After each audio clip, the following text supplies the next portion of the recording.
Hello everyone, welcome to my channel online GS by Diwakar. यहाँ में देखिए हम लोग बात करने वाले हैं कुछ महत्वपूर्ण मुद्दों पे जो बहुत ही चर्चित भी हैं और आप लोगों के सबसे ज़्यादा क्वेश्चंस भी यहीं से हैं। पहला ये है कि पीजीटी के जो अन्य विषय थे उनका रिजल्ट कब आना है।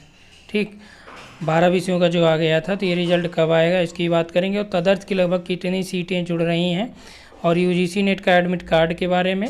इलाहाबाद विश्वविद्यालय और पूर्वांचल में भी असिस्टेंट प्रोफेसर की वैकेंसी आई है, लेकिन ये वैकेंसी आपका पूर्वांचल में जो आई है वो साइंस सब्जेक्ट की है। तो आप इसकी साइट पे जाकर रिक्रूटमेंट वाले सेक्शन में जाके वहाँ चेक कर लीजिए, वहाँ पे टोटल अवेलेबल है डिटेल। और इसका जो इन्होंने एलिजिबिलिटी रखा है वो पीएचडी ही दोनों रखी गई है। अभी देखिए इलाहाबाद विश्वविद्यालय में वैकेंसियाँ आई हैं तो इसमें भी एलिजिबिलिटी पीएचडी ही रखी गई, जबकि एचआरडी मिनिस्ट्री जो है शिक्षा मंत्रालय वो ये कह रहा है कि नहीं, यूजीसी नेट जो है अभी यानी पीएचडी जो है सेंट्रल यूनिवर्सिटीज़ में कंपलसरी अभी नहीं हुआ है।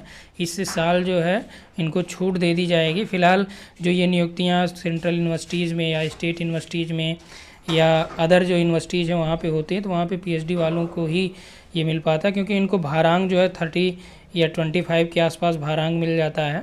और जो नेट या जेआरएफ होते हैं उनको 5 से 7 या 8, इतना बहुत ज़्यादा मैक्सिमम 10, इससे ऊपर ये भारांक नहीं मिलता है। तो इसलिए ज़्यादातर पीएचडी वाले ही इसमें होते हैं। तो वहाँ पे नेट कंपलसरी करने का या ना करने का कोई विशेष मतलब नहीं। हाँ, ये रहता है कि जो हायर से एग्ज़ाम अभी आपका होने वाला है उसमें आपको इसका बेनिफिट मिलेगा। और इसका सारा डिटेल जैसे इलाहाबाद यूनिवर्सिटी का, इसकी साइट पे आप जाइए, वहाँ सारा डिटेल आपको मिल जाएगा, सभी विषयों में कितनी सीटें हैं, कैसे क्या है, सारी जानकारी। ठीक, तो कुछ काम आपको यहाँ पे करना पड़ेगा। अब हम बात कर लेते हैं कि एनटीए यूजीसी नेट के एडमिट कार्ड पे। तो एनटीए यूजीसी नेट का जो एडमिट कार्ड है, अभी एग्ज़ाम इसका आपका 6 और 8 को, उसके बाद 17 और 19 को, ठीक, इसके बीच यहाँ पे एग्ज़ाम होना है। अब इन्होंने ये रूल अब बनाया है कि आप इनकी साइट पे जाके चेक कर सकते हैं एनटीए की कि जो एग्ज़ाम रहेगा एग्ज़ाम से 15 दिन पहले एडमिट कार्ड जारी होगा। अभी बीएचयू का जो एग्ज़ाम था आपका आई थिंक 28 सितंबर को था, तो 26 या 27 को उन्होंने एडमिट कार्ड उसका इशू किया। तो ऐसे में जो अभ्यर्थी हैं, जैसे दूर से कुछ मित्र आते हैं, क्या कहीं किसी को दूर से एग्ज़ाम देने आना हुआ, तो सारी चीज़ें वो बैलेंस करते हैं, उसके बाद वहाँ पे आते हैं।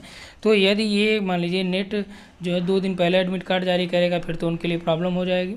फ़िलहाल यहाँ पे जैसी सूचना मिली है कि जो यूजीसी नेट का एडमिट कार्ड है या तो आज या फिर कल, ठीक, इन दोनों तिथियों में ये जारी हो जाएगा। यदि नहीं जारी होता तो एग्ज़ाम जो है टलने की संभावना है कि ये इसको टाल सकते हैं। ठीक, तो ये रहा एडमिट कार्ड के बारे में। उसके बाद यहाँ पे हम बात कर लें तदर्थ की लगभग कितनी सीटें जुड़ रही हैं। तो जैसा कि शुरुआत में ये सुनाई दे रहा था कि तदर्थ की काफ़ी सीटें जुड़ेंगी, लगभग 1500 के आसपास ये सुनाई दे रहा था टीजीटी पीजीटी मिला के। लेकिन अभी क्या है कि ये सीटें इतनी नहीं जुड़ रही, बल्कि तदर्थ की यदि ज्योग्राफी में हम लोग बात करें तो पीजीटी में 2 के आसपास और जो टीजीटी इसमें 8 लगभग जो सीटें हैं जुड़ रही हैं। और इसमें ये किस आधार पे जुड़ रहे हैं वो वही जानते हैं, क्योंकि इसमें जो तदर्थ की सीटें काफ़ी हैं और अलग अलग विषयों में अलग अलग सीटें भी यहाँ पे उपलब्ध भी हैं और काफ़ी वो सीटें हैं उसमें। जैसे जो तदर्थ वाले ट्रेजरी से जिनका वेतन आवंटन हुआ था या जिनको वेतन मिलता था वो तदर्थ वाले में आ जाते थे। उसमें भी पूर्णकालिक और अंशकालिक 2 होते हैं। तो पूर्णकालिक वालों का सीटें यहाँ पे ज़्यादा, अंशकालिक का कम है। तो हमें लग रहा है कोई जो अंशकालिक वाले उनको ही हो सकता है शामिल किया जाए। फिलहाल जो भी होगा वो बाद में देखा जाएगा। लेकिन देखिए एडहॉक की सीटें जुड़ने न जुड़ने से जो सामान्य सीटें हैं उनमें कोई भी यहाँ पे आँच नहीं आने वाली है। जो लोग नॉर्मल यहाँ पे आप लोगों का ये बनेगा, तदर से कोई विशेष फ़र्क नहीं पड़ने वाला है, क्योंकि यदि 2 या 8 जुड़ रही हैं, 8 ही आपका टीजीटी में हो गया, 2 पीजीटी भूगोल विषय में। ठीक, तो ये एक संभावित है, ऐसा नहीं कि एग्जैक्ट जो है। मान लीजिए ऐसा कुछ बाद में हो जाता तो आप कहेंगे कि ये सूचना हमने आयोग से लीक की, तो ऐसा कुछ नहीं है। फिलहाल जो संभावना है वो यही है। और रिजल्ट की बात करें तो कल जैसा कि आप लोगों को सूचित किया भी गया था कि कल आयोग में 11 बजे तक जो है यहाँ पे काम हो रहे थे, तो ऐसा संभावना जताई जा रही थी कि हो सकता है कि पीजीटी के रिजल्ट दे दें। लेकिन 11 के आसपास इन्होंने दिया किसका, कॉलेज आवंटन का, टीजीटी का। तो टीजीटी के कॉलेज आवंटन से कुछ फ़ायदा ये होगा कि जो अभी नई भर्ती होने वाली है, जो इसका रिजल्ट आने वाला है टीजीटी का, तो कुछ कैंडिडेट इसमें जो है पार्टिसिपेट नहीं करेंगे, उसका बेनिफिट अदर कैंडिडेट्स को मिलेगा। ठीक, तो आयोग को ये करना चाहिए कि जैसे अभी रिजल्ट इन्होंने कर दिया, कुछ अभ्यर्थी ऐसे भी होंगे जिनका अभी टीजीटी जो आने वाला रिजल्ट उसमें भी हो जाएगा। ठीक, तो उनसे ये यहाँ पे या ईमेल करवा लें कि भाई जो टीजीटी वाले में हुआ है, अभी जिनका कॉलेज आवंटन हो चुका है, जो अभी नेक्स्ट वाले में ज्वाइन नहीं होना चाहते, वो वहाँ पे मेल करके या सूचित कर दें। इससे क्या होगा, जो अन्य अभ्यर्थी हैं जो वेटिंग लिस्ट वाले होते हैं वो तो फाइनल हो जाएंगे, प्लस नेक्स्ट में वेटिंग लिस्ट वहाँ पे वो जारी कर सकते हैं। जैसे मान लीजिए टीजीटी के बाद जो लोग पीजीटी में अपीयर हो रहे हैं, पीजीटी में उनका हो जाएगा तो टीजीटी में वो छोड़ देंगे। ठीक, तो इसलिए जो वेटिंग लिस्ट वाले हैं वो भी यहाँ पे क्लियर हो जाए, ताकि काफ़ी लोगों का यहाँ पे फ़ायदा हो सके।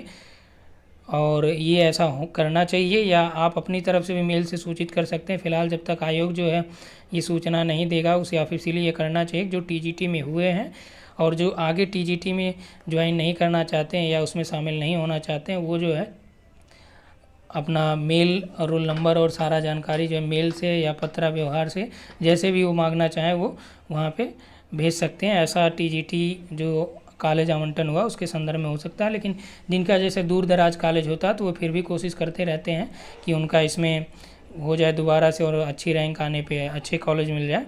ठीक, फ़िलहाल उनके लिए ये बातें अलग हैं, लेकिन मैक्सिमम सीटें जो लोग ज्वाइन कर लिए होंगे या अभी कॉलेज आवंटन हो जाएगा, ज्वाइनिंग हो जाएगी, तो वो यहाँ पे ज्वाइन नहीं करना चाहेंगे। तो इसलिए काफ़ी जो अन्य बेरोजगार भाई हैं उनका भी यहाँ पे सहयोग हो सके। और पीजीटी भूगोल का अन्य विषयों के रिजल्ट की सूचना की बात करें तो जैसा कि कल ये देखा गया था कि जब भी आयोग में रात में 10 बजे के आसपास या उसके बाद काम होते हैं, कुछ न कुछ यहाँ पे आता ही है, तो धमाका होता ही है। क्योंकि अभी कल जो है कॉलेज आवंटन का आ गया, हो सकता है संभावित जो इसकी सूचना मिल रही है कि ये आज पीजीटी का, ज्योग्राफी का या अन्य विषयों का जो रिज़ल्ट है या तो आज आ जाएगा या फिर ये आपका 5 तारीख से यानी 5 अक्टूबर के आसपास आ सकता है, इसके बाद नहीं आएगा। यदि आज नहीं आता है तो कल हम लोग आयोग जाएंगे, वहाँ पे ये इसका कंफर्मेशन कर लिया जाएगा कि आखिर रिज़ल्ट ये कब तक देंगे। क्योंकि रिज़ल्ट जो है ये एजेंसियां मेंटेन करती हैं और एजेंसियां मेंटेन करने के बाद जो है आयोग को सूचित करती हैं जो एग्ज़ाम कराती हैं, तो आयोग जो है उसको फीडिंग यानी चढ़ाने का काम जो है आयोग का रहता है। जैसा भी हो, तो यानी कि आज ये हो सकता है, नहीं तो आज नहीं आएगा तो कल हम लोग आयोग चलेंगे, वहाँ पे देखा जाएगा कि आखिर क्या चीज़ है, ये करना क्या चाह रहे हैं आयोग वाले। ठीक, तो ये हो गया टोटल जो सूचना आपको बतानी थी। उसके बाद यहाँ पे देखिए जो हायर का एग्ज़ाम होने वाला 30 अक्टूबर को, उसके लिए टेस्ट सीरीज़ भी यहाँ पे चल रही है और ज्योग्राफी की चल रही है स्पेशल अभी। तो इसको यदि आप ज्वाइन करना चाहते हैं भूगोल विषय का, तो इस नंबर पे आप व्हाट्सअप कर सकते हैं, नीचे दिया गया नंबर है, तो उस पर आपको सारा डिटेल वहाँ पे मिल जाएगा। प्लस यहाँ पे जैसे फर्स्ट पेपर का भी कुछ नोट्स आपको यहाँ पे प्रोवाइड हो जाता है इसके साथ ही। प्लस टेलीग्राम पे जैसे आपका जीएस वगैरह के टेस्ट या करंट के टेस्ट टेलीग्राम पे इसके साथ फ्री रहते हैं, उसका कोई चार्ज या इस तरह से कुछ रहता नहीं है। ठीक, तो ये टोटल सूचना है। इसमें जो आपका ये पीजीटी भूगोल विषय का है, ये ज़्यादातर लोगों का इसमें, क्योंकि जाहिर सी बात है कि जिनके अभी देखिए जो रिज़ल्ट आए हैं 12 विषयों की हम बात करें तो इसमें शेड्यूल जो जारी कर दिया गया है, मॉर्निंग शिफ्ट और इवनिंग दोनों के इंटरव्यू के शेड्यूल 20 तक जारी कर दिए गए हैं। यानी कि जो पीजीटी ज्योग्राफी का इंटरव्यू होगा या अन्य विषयों का जो हिंदी वगैरह आदि विषयों का जो इंटरव्यू होगा, वो जब भी होगा 20 के बाद ही होगा। क्योंकि यहाँ पे देखा जाए तो डेली लगभग 200-300 लोगों को ये बुला रहे हैं, 100 लोगों का जारी किए हैं, मान लीजिए 100 लोगों को बुला रहे हैं 200, और इसमें भी एक व्यक्ति पे ये 5 मिनट टाइम देंगे। तो 5 मिनट का मतलब ये तो ऑफिशियली टाइम है ना 5 मिनट, इसमें अनऑफिशियली आप जोड़ लीजिए 2 से 3 मिनट मुश्किल से होगा। ठीक, यानी फेस देखेंगे और जो भी, और यदि ये अन्य विषयों का जैसे भूगोल वगैरह का रिजल्ट पहले दे देते हैं तो क्योंकि चढ़ावा जो चढ़ाना है जिनको भी, और लगभग चढ़ावा चढ़ाया ही जाता है, तो वो अपनी व्यवस्था भी कर सकते हैं। ज़रूरी नहीं सबके पास चढ़ावा चढ़ाने के लिए प्रसाद ऑलरेडी पड़ा हो। तो जैसा भी हो इनको रिज़ल्ट देना चाहिए, और यदि नहीं रिज़ल्ट आता है आज तो कल हम लोग आयोग चलेंगे, वहाँ पे बात किया जाएगा जैसा भी रहेगा। क्योंकि कल रात में भी आयोग खुला था, तो आयोग में काम चल रहा था 11 बजे के आसपास जो है। तो जब भी ऐसा सूचना रहेगा आप लोगों को अपडेट कर दिया जाएगा। फ़िलहाल आपको पैनिक होने की आवश्यकता नहीं है। और अगला आगे आपका हायर का एग्ज़ाम है जो 30 अक्टूबर को ही है, तो उस पर थोड़ा सा फोकस कर लीजिए। और चूँकि पीजीटी का यदि रिज़ल्ट दे देते तो काफ़ी कुछ वहाँ से क्लियरिटी हो जाती कि इंटरव्यू कब होना है। क्योंकि बाद में मान लीजिए रिज़ल्ट देंगे तो फिर हायर के लिए काफ़ी समस्या हो जाएगी आप लोगों की, क्योंकि वहाँ पर इधर इंटरव्यू का सारी चीज़ें बैलेंस करना, फिर उधर आपका असिस्टेंट प्रोफेसर के एग्ज़ाम को देखना, तो काफ़ी बर्डन यहाँ पे आप लोगों को होने वाली है यदि रिज़ल्ट जल्दी नहीं आता है तो।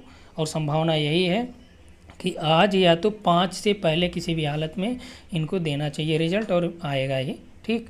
और एडमिट कार्ड यूजीसी की बात करें तो आज या कल में आ जाना चाहिए, नहीं तो ये एग्ज़ाम टालने की सूचना भी कम से कम दे दें, क्योंकि जो अभ्यर्थी हैं वो काफ़ी परेशान होते हैं। और आयोग में अभी यही करना पड़ेगा कि यूजीसी या इनको या तो ट्विटर पे ट्रेंड कराना पड़ेगा, वो तभी सुन पाएंगे, या फिर उनको इतने कॉल करना पड़ेगा कि वो खुद ही जो है उस पर एक नोटिस जारी करें। क्योंकि जब वो परेशान हो जाते हैं काल से, पिछली बार ऐसे हुआ था कि जब वो परेशान हो गए तब वो ऑफिशियली एक नोटिस जारी करते हैं और उसके डेट को जो पोस्टपोन करना था या जो भी डिक्लेयर करना था वो डिक्लेयर करते हैं, ठीक। तो यहाँ पे इतना ही। Thanks for watching.